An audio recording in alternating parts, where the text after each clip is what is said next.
പ്രിയപ്പെട്ട നാട്ടുകാരെ, ഈ വരുന്ന നിയമസഭാ തെരഞ്ഞെടുപ്പ് 9-ാം തീയതി ലാപ്ടോപ്പ് ചിഹ്നത്തിൽ നിങ്ങളുടെ വിലയേറിയ വോട്ടുകൾ രേഖപ്പെടുത്തി വൻപിച്ച ഭൂരിപക്ഷത്തോടുകൂടി വിജയിപ്പിക്കണമേ എന്ന് അഭ്യർത്ഥിക്കുന്നു. നമ്മൾ ഇപ്പോൾ ഒരു ഡിബേറ്റിന് ക്ഷണിക്കുകയാണ്. ഈ CPM-നെയും BJP-യുടെ സ്ഥാനാർത്ഥിയെയും കോൺഗ്രസിൻ്റെ സ്ഥാനാർത്ഥിയെയും എന്ന് പറഞ്ഞാൽ നമ്മുടെ പഞ്ചായത്തിൽ സമയം പറഞ്ഞാൽ ഞാൻ വരാം.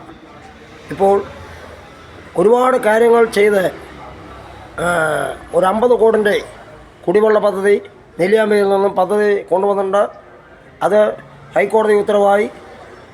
അതിപ്പോൾ നിയമസഭാ തെരഞ്ഞെടുപ്പ് കഴിഞ്ഞാൽ അത് തുടങ്ങുന്നതാണ്, ആ പദ്ധതി ആരംഭിക്കുന്നതാണ്. നെല്ലിയാമ്പതിയിൽ നിന്നും ടണൽ മാർഗം വെള്ളം എത്തിക്കുന്നതിനുള്ള സംവിധാനമാണ് അത് കഴിഞ്ഞ് നെന്മാറ ആശുപത്രി ഡെവലപ്മെൻറ്റ് എന്ന് പറയുന്നത് ബ്ലോക്ക് പഞ്ചായത്തിൽ നിന്നും CPM-ഉം കോൺഗ്രസും കൂടി ഭരിക്കുന്ന സ്ഥലത്തു നിന്ന് ആശുപത്രി സൂപ്രണ്ടിന് സ്പെഷ്യാലിറ്റി ഹോസ്പിറ്റൽ അതായത് താലൂക്ക് ആശുപത്രി ആക്കുന്നതിന് വേണ്ടിയുള്ള നടപടി സ്വീകരിക്കുന്നതിനുള്ള കത്ത് ലഭിക്കുകയും അത് നെന്മാറ ആശുപത്രിയിൽ കൊടുക്കുകയും സമർപ്പിക്കുകയും ചെയ്തിട്ടുണ്ട്. ഇനി എന്താ പറഞ്ഞാൽ അടുത്ത 10-ാം തീയതിക്ക്, ഈ മാസം 10-ാം തീയതിക്ക് അടുത്ത ആശുപത്രി യോഗം കൂടി ആ യോഗത്തിൽ നിന്നും DMOയ്ക്ക് കത്ത് കൊടുക്കുന്ന പരിപാടി മാത്രമേ ഉള്ളൂ. ആ ചടങ്ങ് കഴിഞ്ഞാൽ പോസ്റ്റ്മോർട്ടം പിന്നെ ആശുപത്രി ഗൈനക്കോളജിസ്റ്റ് ഡോക്ടർ, പ്രസവ വാർഡ്, ഓപ്പറേഷൻ തിയേറ്റർ എന്നിവയ്ക്ക് വേണ്ടി 2 ദിവസം നിരാഹാരമിരിക്കുകയും ആ പേപ്പർ എത്തിക്കുകയും ചെയ്തിട്ടുണ്ട്. പിന്നെ കൊല്ലംകോട് ആശുപത്രിയിലെ ശോചനീയാവസ്ഥ പരിഗണിക്കണമെന്ന് ആവശ്യപ്പെട്ടുകൊണ്ട് അവിടെ നിവേദനം നൽകുകയും 200-ഓളം ഒപ്പിട്ട് നിവേദനം നൽകുകയും ചെയ്ത ആശുപത്രി സൂപ്രണ്ടിന് ഗൈനക്കോളജിസ്റ്റ് ഡോക്ടർ, പ്രസവ വാർഡ്, മോർച്ചറി എന്നീ സംവിധാനങ്ങൾ അവിടെയും കൊണ്ടുവരുന്നതിനുള്ള നടപടി സ്വീകരിക്കുന്നതിന്. പിന്നെ നെല്ലിയാമ്പതി റോഡിന് വേണ്ടി 99 കോടി വയ്ക്കുകയും ആ 99 കോടി നടപ്പിലാകാതെ ടെൻഡറിന് വയ്ക്കുന്നതിന് വേണ്ട നടപടി സ്വീകരിക്കുന്നതിന് നെല്ലിയാമ്പതിയിൽ ടാക്സി ഡ്രൈവർമാരുടെ സമരം ചെയ്യുകയും ചെയ്തിട്ടുണ്ടായി. അത് പ്രാബല്യത്തിൽ വരുന്നതിന് വേണ്ട നടപടി സ്വീകരിക്കും എന്നാണ് പറയാനുള്ളത്. പിന്നെ മറ്റുള്ള കാര്യങ്ങളെന്ന് പറഞ്ഞാൽ കുടിവെള്ളം, ജലസ്രോതസ്, കൃഷി ആവശ്യത്തിനുള്ള വെള്ളം, പിന്നെ ആശുപത്രി, വിദ്യാഭ്യാസത്തിന് ആവശ്യത്തിന് MLA സ്ഥാനാർത്ഥിയായി മത്സരിച്ച് ജയിച്ചാൽ കുട്ടികൾക്ക് ലാപ്ടോപ്പ് നൽകുന്നതിനുള്ള നടപടി സ്വീകരിക്കുമെന്നും ഇതിനാൽ അറിയിച്ചുകൊള്ളുന്നു. പിന്നെ അതിനുവേണ്ടി പ്രത്യേക ഫണ്ട് കണ്ടെത്തി ലാപ്ടോപ്പ് നൽകുന്നതിന് വിദ്യാഭ്യാസ ആവശ്യത്തിന് നൽകുന്നതിന് വേണ്ട നടപടി സ്വീകരിക്കുമെന്നും പറയുന്നു.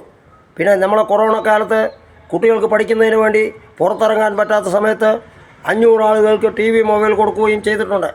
2000 കുടുംബത്തിന് കുടിവെള്ളം കൊടുത്ത് 5 ദിവസം ജയിൽവാസം അനുഭവിക്കുകയും ചെയ്ത ആളാണ് ഞാൻ.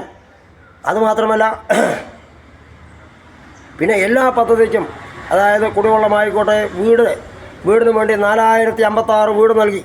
4056 വീട് എന്ന് പറയുമ്പോൾ 2016 ശേഷം പിണറായി സർക്കാർ തരാത്ത വീട് ഗൃഹശ്രീ പദ്ധതി പ്രകാരം വീട് നൽകുകയുണ്ടായി. ആ വീട് നൽകിയത്